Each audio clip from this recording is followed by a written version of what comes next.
kutimiza ahadi zake. Kama wewe unavyozani, mwambie kama wewe unavyozani, bali anakuvumilia kwa sababu hataki upotee, bali ufikirie toba.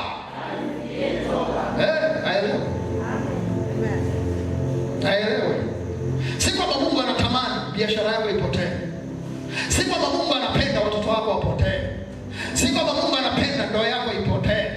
Si kwamba Mungu anapenda uchumi wako upotee. Si kwamba Mungu anafurahia afya yako kupotea, bali anavumilia kwa sababu anayo mashtaka mbele ya meza yake mengi kuhusu wewe. Lakini anachotaka ufikirie toba, ili na yeye apate uhalali wa kuingia kazini baada ya damu yake kumtangulia, kwa sababu damu yake ndio inamtengenezea mazingira na yeye afanye kila anachotaka afanye kwenye maisha yako. Bila damu ya Yesu kutangulia, uona uhakika ni ngumu sana kumwona Mungu.